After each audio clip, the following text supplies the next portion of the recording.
Sometimes I think, why didn't I take the blue pill? But then I remember, oh yeah, it wasn't like Morpheus wasn't there giving me the choice. It sort of just was tiny choices as I lived my life. Anyway, I mean that in both the political way and the men's rights, men's issues way, and the reality of feminism. Welcome back to Far From Eden. And just fair warning, I'm not sure how coherent this chat will be that we're having this evening. I have a couple of ideas of things I want to share. And then I just definitely wanted to get on again and talk with you guys tonight like I've done the past few nights. It is Christmas Eve, and I will always call it that. I don't care how old I am. I don't care how silly it sounds. But it is Christmas Eve. I don't know about you, but I always get extremely reflective around the holidays. More reflective than I already am, if that's possible.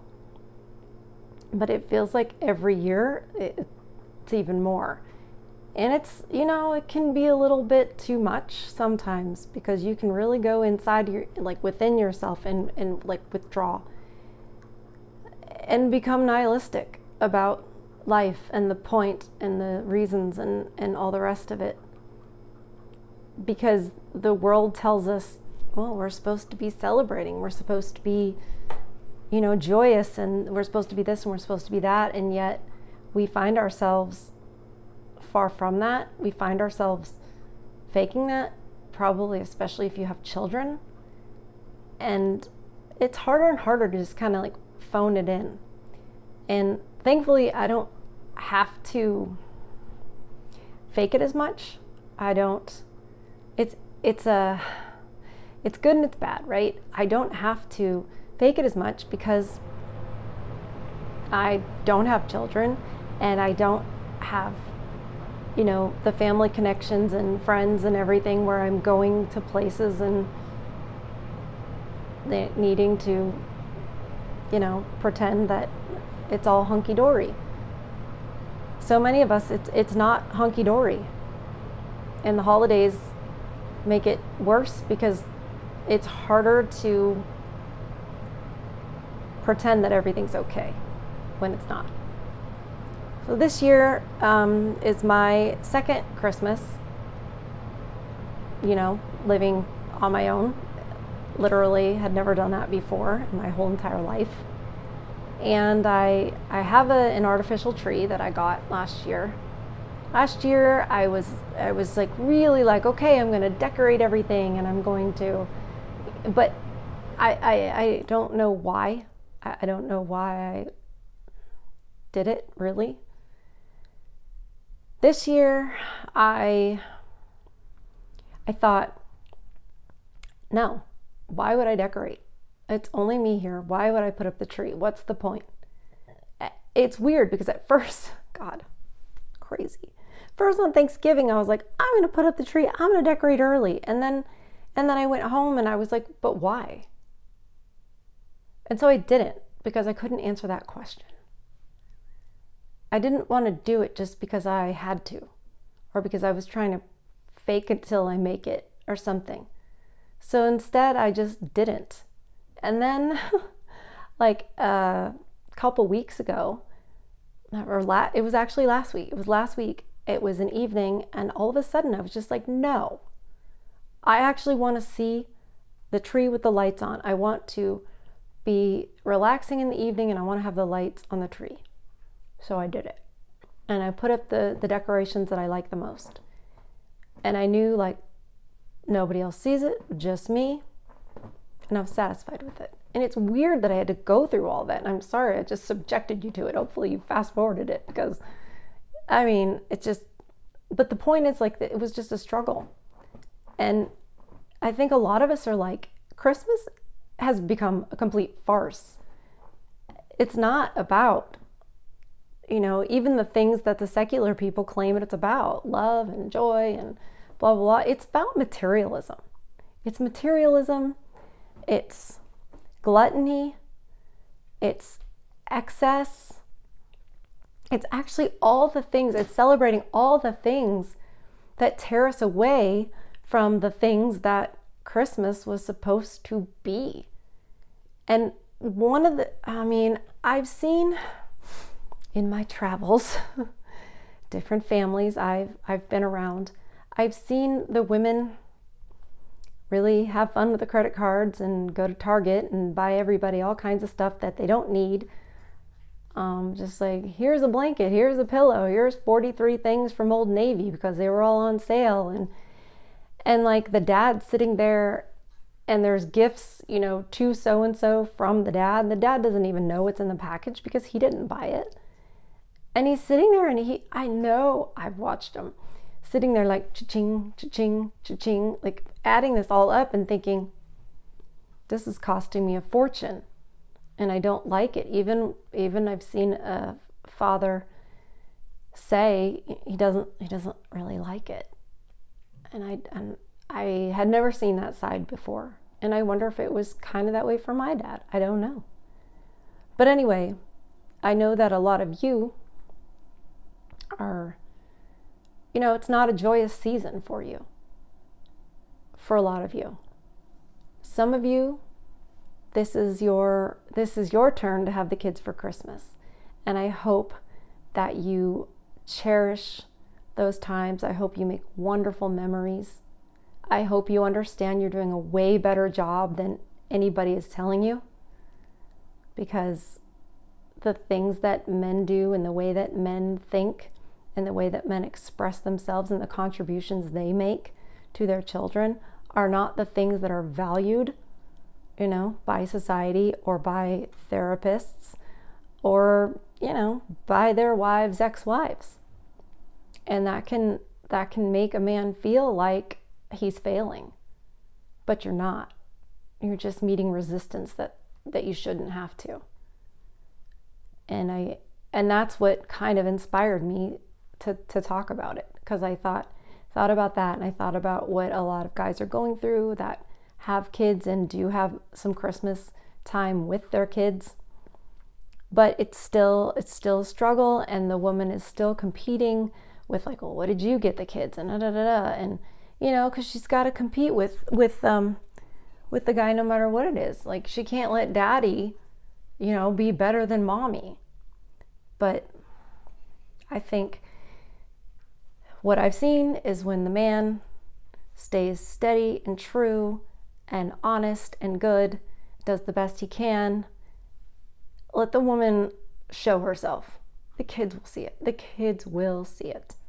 If not now, eventually they'll play it back in their head and they'll see it. They will. I know it's still hard. I'm not trying to oversimplify it. I'm really not. This is only water, don't worry. Gotta stay hydrated. I've had a really bad headache. It's just one of the things. I'm not sure, migraine or tension from neck spasms or whatever. And I know you guys are going to be like giving me all kinds of solutions, and I appreciate it. Yes, magnesium. I drink water like it's my job when I have these headaches. And, you know, sometimes I can go a while without having one, but when they come, it really knocks me out. And I almost didn't make a video because I was like, God, I don't even know if I can be coherent. And I felt like crap. So I put a little bit extra makeup on, like a little extra mascara, so that if I see myself if I have to edit the video or whatever, and I have to actually look at myself, I go, oh, I don't look so dead. It was a trick. You know, women are always like, oh, I wear makeup for myself. And I will tell you 99.9% of the time that is a lie. However, I did read an article one time, I don't remember when, probably 20 years ago, where this woman was talking about having cancer, and one way to fight was put on your lipstick. And she talked about, like, when you see yourself, if you see yourself looking sick, it you know, brings you down. But if you put on some lipstick and then you see yourself, it kind of gives you more strength. And that probably sounds very silly to a man. now that I know you guys more, when I say stuff or hear stuff, it's sort of, I filter it through how I think you guys hear it, and I go, wow, we sound so silly. We sound so silly. But it does help. I've done it over the years. Like, I will feel like, oh my God, I cannot function, especially when I have to go to a horse show and I have to coach and I have to walk and I feel really insecure. People are going to look at me and be like, why is she here? What does she think she's going to do? You know? And it's funny because I'll, you know, do something with my hair, or most of the time I'll put on makeup and suddenly I do feel more confident. It's weird, but I think it's very telling about how connected a woman's appearance is to her, you know, self-esteem, self-worth. And I know women will try to deny that all day long, but it's so true. And these women, these body positive women who are overweight, chunky, I'm not going to call them bad names. I'm not going to call them a whale and laugh at them and like, I almost said shame. I don't like their language, but I'm not going to, because I'm not here to start a fight and argue and isn't that fun content to watch. No. I think they're unhealthy, but I will tell you, the ones that are like, I like my body, and no, they don't. No, they don't. It's uncomfortable. Your clothes don't fit right. You're self-conscious. You don't fit in chairs. You think about it all the time when you're overweight. I've said in videos before, I used to weigh 240 pounds at one time. Right now I'm 125 pounds, size 4. I was 240, size like 22. Steroids, polycystic ovarian syndrome, hypothyroidism, all of that stuff, the steroids for the MS. And I mean a lot, like IV, 3 bags of 1,000 milliliters of Solumedrol, which is basically the liquid form of prednisone. So you will balloon up. But also, food is my drug. So I was snacking away, and I was living, I don't want to tell you where I was living, but the food was so good. And I was not strict about my diet then. So, you know, but I remember that weight, and I remember how uncomfortable. I thought about it all the time. I was so self-conscious. I was so insecure. So I don't believe them at all when they say, you know, that they think they're sexy and stuff like that. They're not happy. I don't remember how I got on this topic. But anyways, this is what happens when I feel like when I have a headache, it's right here. And like, here's the knife. And it's like, okay, well, this part of my brain just isn't going to work. So I promise I haven't had a gummy or anything like that. This is this. The main trigger is if I talk on the phone, something about the hearing it. It used to be light that would do it, but not anymore. It's sound, actually. So weird. Just let me take a drink real quick. Talk amongst yourselves. I wish I would have done that. I should have done the Linda Richman when I give you a topic. You guys remember from when we used to watch Saturday Night Live, when we didn't know it was trying to indoctrinate us and stuff?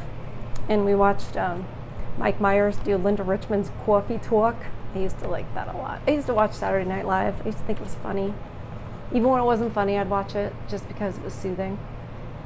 Anyways, so yeah, Christmas is hard. And I reflect on it. For me, where I said it's kind of a double-edged sword, maybe that's the right metaphor, maybe it's not. It's easy for me because I don't have the responsibilities during Christmas that most people have. I don't have family to go and travel to. I don't have dinners to prepare for, etc. On the other hand, I don't have families to go to, and I don't have dinners to get ready for. I made a choice a long time ago. I made choices a long time ago, like we all have, that led us to where we are. That and good fortune or not good fortune has basically contributed to where we are. Sorry, my dog is staring at me. We'll go out in a minute. I know. She doesn't like to be ignored. My gosh. Anyway, yeah, so I made choices a long time ago. Yes, the MS has isolated me. Yes, that is true. But, and I told somebody this the other day, because they said, the MS has isolated you, etc. And I said, yeah, but I got to take accountability because I made choices. I made choices that directed me to being alone. I made the choice that I was terrible at picking men and that I would just focus on my career of being a horse trainer and then obviously because physically be a riding instructor. And I thought, well, I'm mentoring these kids. They're like my family, and I can see now it was completely a surrogate for not having kids. And I literally was in the barn every day for a lot of the time in the 15 years that I was doing this professionally. Actually, it was longer, but it's all I thought about. It's all I wanted. It's all I thought about. And I, in a way, I took after my dad in just being a workaholic. And I put work above, back then I put work above my sister, above my niece and nephew, above my brother-in-law, above opening up my mind to maybe having a husband and children. I put, the horse industry and my students and all of that above everything. I poured my energy into that. And then when my mom passed away in 2015, and I felt like I, couldn't take care of myself, live on my own, etc., and felt like I didn't know what I was living for, I left where I lived, and in doing that, I left friends and family. And I look back and maybe I was saving myself because, it was a very dark time. And it would have been very difficult to stay where I was and see all the memories and everything. So yeah, I did run from it. But, you can't just come home several years later and be like, hi, I'm home. I know I didn't really pay attention to anybody while I was here, but guess what? My mom passed away and I value family and friends now, so. And guess what? They have families of their own. They have friends of their own. Why would I go to any of their houses or participate in any of the things when I didn't do that when I lived here in the first place? Right? And honestly, yeah, people spend Christmas with their families. Well, I didn't grow up around my family, so I don't really know them. And my other family lives, across the pond. So yeah. So I put up my tree for myself. So when it does help me though, when you guys are alone and you are like, oh, where is everybody? I know what it's like to be alone. It's not exactly the same as what you guys go through, but I do know what it's like to be alone. I know what it's like to be forgotten. Try not to make myself cry. I'm not trying to make you feel sorry for me. I hate pity. It's not that. But I'm just trying to say, I know what it's like to be forgotten, and men are generally forgotten. I had a doctor's appointment yesterday, and it's one where I need to get a ride to go to it, not because I can't drive, but just because of the nature of the appointment. There's some medication involved, and I need to have a ride home, and I scheduled it with health insurance, etc., and the transportation company messed it up, and the person was going to get here when my appointment was starting. And this is like the second or third time it's happened. And I happen to know that medical transport and stuff like that, generally this is a problem. It's a big problem with Medicare, Medicaid and stuff. And it's because there's a whole group of people who are just forgotten.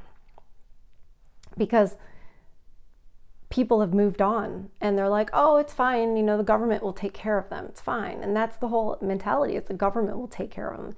health insurance. Anybody except the family will take care of them, because the women used to take care of the family. The women used to take care of, the older family members, the infirmed family members. If there was a widow in a family, the brother and the sister of the widow would help. Everyone would come together. And then, with the welfare system, it takes that responsibility out of the hands of the family, which sometimes you might say, well, that's good, because what if they can't, or what if they don't have enough? And that's kind of that's the bait. And the switch is, now people can just go, they're fine. And they're not fine. A lot of us are not fine. We're forgotten and discarded. Discarded is a great word for it. And what I see is men being discarded. Like, you're not valuable, just forget about him. Who cares? He doesn't need to see the kids. And I think on the holidays, we probably have a lot in common, where we're like, it's almost worse than just like, let it just be over. I know a lot of you guys are powering through, and it'll pass. It will pass, and you got to get through it. I've heard too many stories recently of people, men not making it. There was a story I saw, it was from Facebook, it was from our local paper, and it just said, a man had been transported to the downtown hospital because he was on the train tracks and he was hit by the train. No further details available. And the comments were, how come you didn't hear the train? Oh my gosh, how do you not hear the train? And somebody's like, I heard if you're on the tracks, then you don't actually hear it. And one person, one man, and these were a lot of women saying these other things I just said. Then there was a man on there, and he answered the question, how do you get hit by a train and not hear it? And he said, there's only one way, because you want to. And I'm like, exactly. My whole point is, like, all these women were like, oh my God, how did that happen? How did you not hear it? And I'm like, how out of touch are you that you don't know exactly what he was doing? And maybe it was like, oh, accident, so insurance money for the kids or whatever. I'm not giving you guys ideas. Your kids will see the difference between you and the wife. You just have to get through all of this. And like I said to one of the men I talked to, if I have to keep living this life and I have to keep, dealing with the pain and everything every single day, then you guys do too. Because this life is a gift, regardless of if it's functioning right now. It's a gift, and we all have a purpose. And when I thought I didn't, I just said, take me where I'm needed. And here I am talking to you guys. So I'm glad that I just believed, even though there was no facts right there to say, yes, I definitely have a purpose. I just believed I did. And it happened. And it'll be better. It will somehow get better. And here's the thing.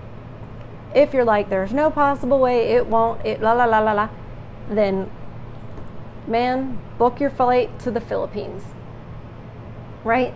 It's time to go to, Zihuatanejo, the beach from the Shawshank Redemption. Go to a place with no memory. Start over somewhere else, brand new. That's a much better thing. I think the passport bros are geniuses.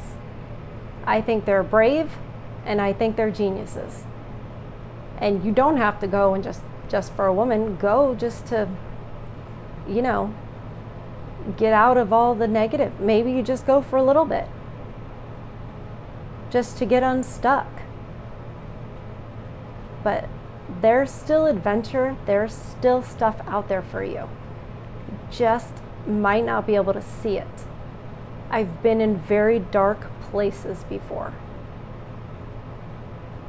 I've been in very, very dark places. And it helps me to see and feel when other people are in dark places. I saw my father when he was about 50 years old, and my mom had cheated. Yeah, that's exactly the age.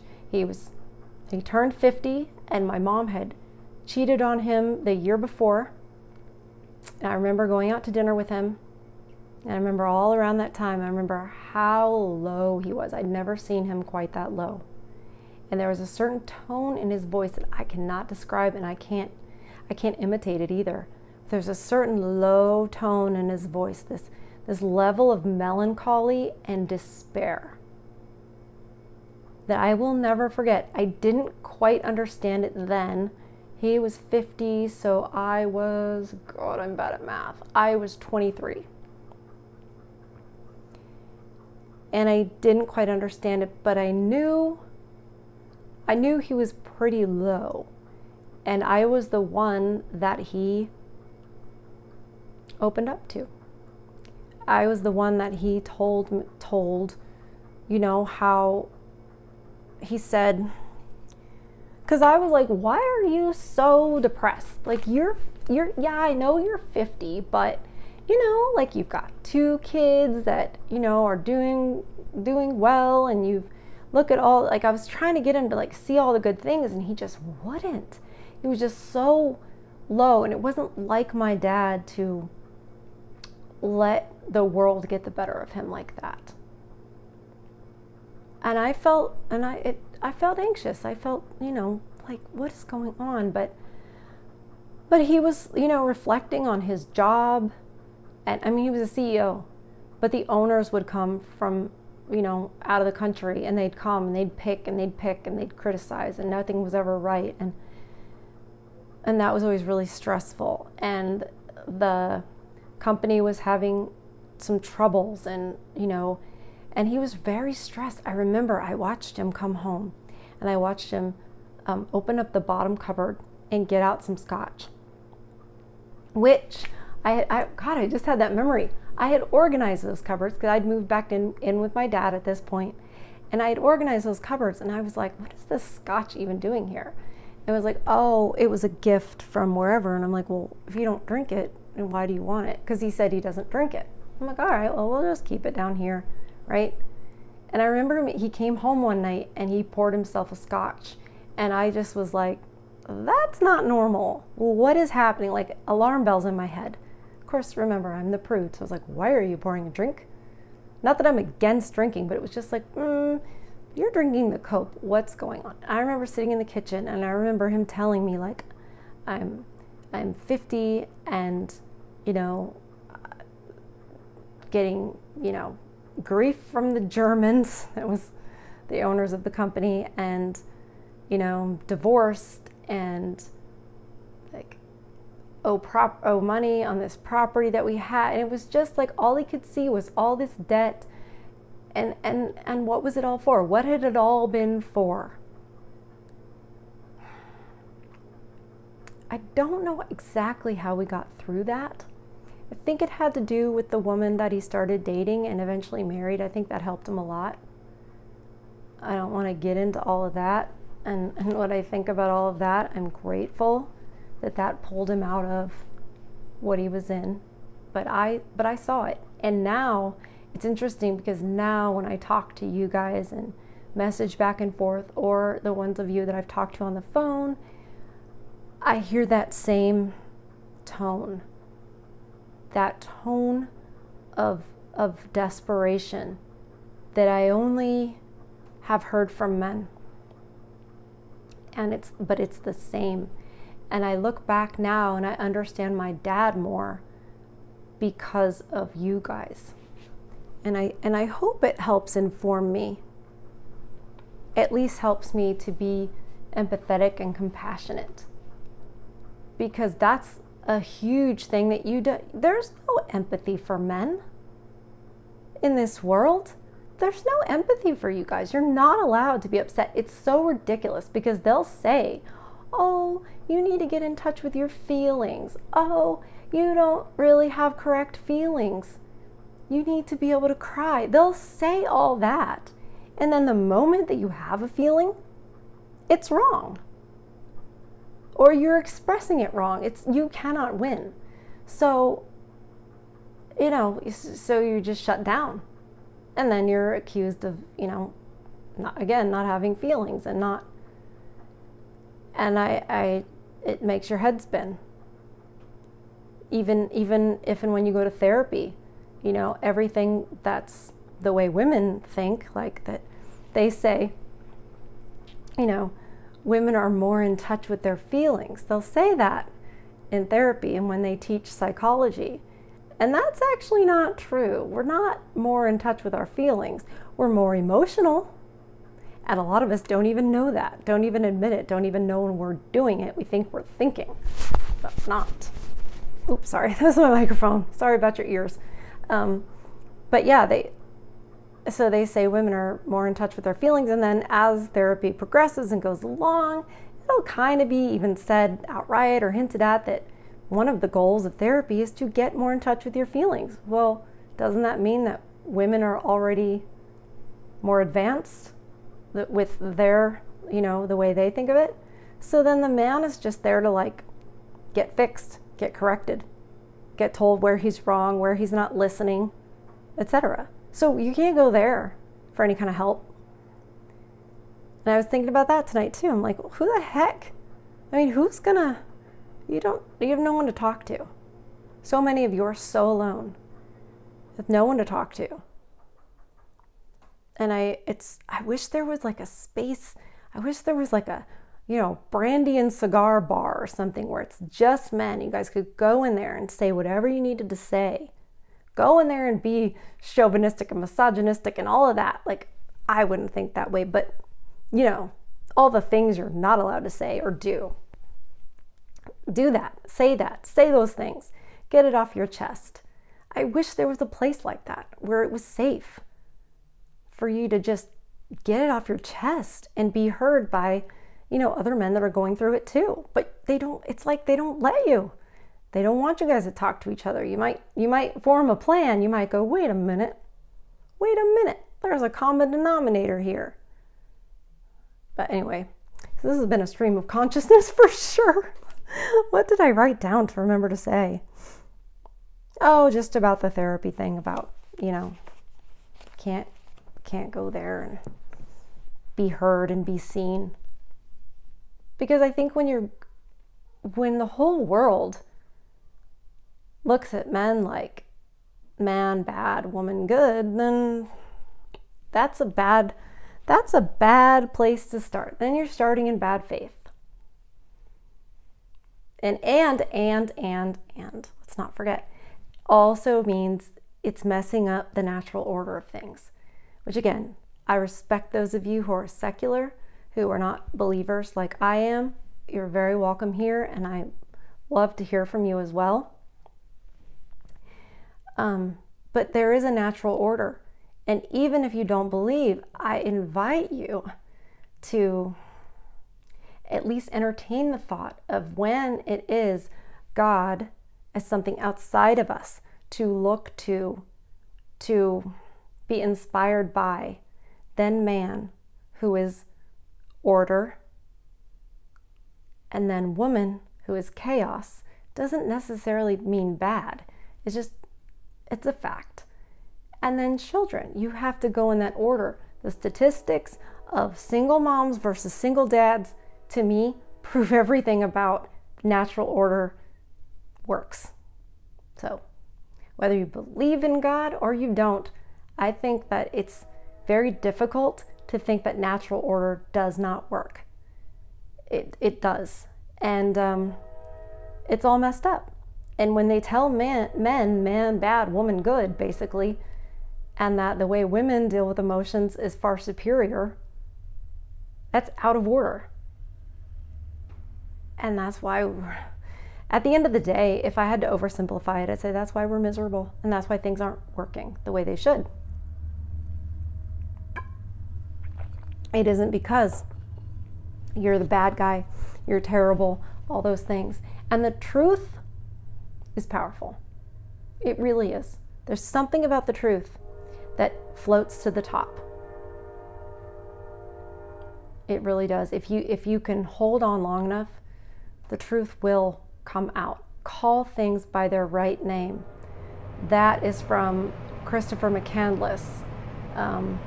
He's a good one to read. If you haven't read Into the Wild or seen the movie, that's very inspirational. But yeah, call things by their right name. Say to yourself, okay, what do I know? And start there. And stick with that, because she's going to gaslight you and make you question your reality. Stick to what's true. So, I rambled on and on again. I didn't want to not have a chat with you guys tonight, and it was just one of those, it's one of those holiday, you know, I'm just like, this is what's on my mind. This is just what it is. And my plan is to be on again tomorrow. My plan is to be on again on Christmas Day. I know that a lot of our favorite podcasters, I don't know if you're like me, but my favorite podcasters, they have the nerve to have Christmas plans and families and stuff. So I can't watch the things I watch. I was about to not say, because like, what if you guys don't like me if you know who I watch? But I forgot most of you are not women. So yeah, I like Tim Pool. I like Steven Crowder. I like Russell Brand. There's a bunch of them that I watch regularly, and I'm like, what am I supposed to do now? But I'm saving a Jordan Peterson, Michael Malice interview. Like, I keep not watching because I'm like, ooh, I gotta save it. I bet that's really good. So I might watch that tonight. I'm not really a movie person. I just can't. I don't know. I've changed too much. I like to watch things that are real. Now I'm like, I don't want to watch people pretend to act out a story. Now it seems weird. I used to love television. I used to watch TV to like numb my brain, and now I look at it and I'm like, I can't believe I used to watch that. But anyway, I could talk to you guys for a really long time. And I think that I probably should get some rest and let these brain muscles, whatever's causing this headache, let it go away. Maybe it'll be gone tomorrow. That'd be good. Then I might be a little more coherent. We'll see. If you guys have any videos, by the way, if you have any videos or any topics that you want me to cover, any questions, that's always welcome, because I'm here for you guys. I'm not here to be a famous YouTuber. I'm not here to become a millionaire. That was never my intention. Clicks, likes, views, whatever. I like it to get for the algorithm so this reaches as many people who need it. That's where I'm coming from. And becoming monetized, I'm almost to the next level of being monetized, which would mean they could run commercials, I think, and stuff. And so that would be good, because then I could get obviously a better microphone. Yesterday's video was all scratchy, and get a better microphone. Maybe get like a desk so it's a little easier to sit up here and stuff. And some backlighting, because I did ask my person I really trust about backlighting, and actually he suggested it. So I was like, oh, he's not going to say no, that's unnecessary, whatever. And I like my unicorn blanket. Can we see it? That's my unicorn blanket. That was an accident. That's actually a blanket that my sister gave me. See, there's a unicorn. He's a little messed up because my dog digs on the blanket when I'm ignoring her. So, but that's a unicorn. Anyway, that was a mistake. No, that's something a friend drew. That's a horse that I had that friend drew. That was looks like a border collie we used to have. What else? Oh, wait. That is an award that I got on one of my horses back in 1990. A really special one, so I put it up. I don't know, I just felt like having a little show and tell. Anyway, the unicorn blanket was just something my sister gave me when I moved in here. And I was like, oh, cool. Because I used to have a white horse and whatever. and I'm a girl and we're basically children. So I had a unicorn blanket. And then I was doing this one day, like doing this podcast or show, whatever you want to call it. And I happened to like be editing the video and I was like, there's literally a unicorn in the back. I did not plan that, but I was like, oh, let's keep it. So anyway, we could have some backlighting and then the unicorn and stuff. And now I'm like, I kind of want to show you my tree. There's Penelope. That's Penelope, my plant. She's an outdoor plant, but they got mad at us for having outdoor anything. So she had to come inside, and she's going through some changes. She's going through some changes. I'm trying to figure out, she likes her water different, but I named her Penelope. She has pink flowers when she's outside. I think I'm going to put her outside again next time. So then we have, let's kind of pan around. That's the loud heater that we always see. Those are some of my dog's toys up there. Children's Bible stories. All right. There's my tree. There she is. Aww. Aww. Anyway. See? You guys saw it. You guys came over and saw my tree. Oh, now we're all crooked. Oh, there's a unicorn. Anyway, little show and tell at the end, if anybody made it to the end. And I will see you guys tomorrow. And I don't know what we're going to talk about. We'll talk about something. Maybe you guys will send me a video to react to or some topics that you want to cover. Maybe you have something that you think I should know that I don't understand about what the holidays are like for you guys, or some of the challenges that are specific to what you're going through that I don't yet understand, and I would be more than willing to learn what that's like. Sometimes some of you who've been dealing with this being a man in society thing and realizing after you take the red pill, oh, this is what it's really like. Some of you who can express it, and I learn from, then when I have some guys who've just been blindsided, then I can talk about it the way, you've told me it is, and they go, oh yeah, that is, and then they feel seen. Because honestly, a lot of the stuff that I say and the stuff that I know, I'm not that smart. I'm not that smart. I didn't figure it out, some of the stuff, but most of it, I listened. Like I said, like with my dad, like I was paying attention. And so I'm still learning and gaining knowledge from those of you who are like veterans in this. And then the younger ones that have just like being blindsided, then it helps them along. Then they go, wow, wait a second, how does she know? And then they know it's not them. And I think that's one of the most important things for them to learn is like, it's not you. It's this world that's basically crapping on you. What am I going to title this long video? I don't know. Stream of consciousness. Oh, good talking to you guys. It actually does help me. I think about you guys. Because there's several of you that comment a lot, and I think about you when I'm talking. So it's helpful. I feel like we've got a good group. We've got a little community, and I appreciate all of you. And I hope that you have a very Merry Christmas Eve, and I will see you on Christmas Eve. Okay? Have a good night. Bye, guys.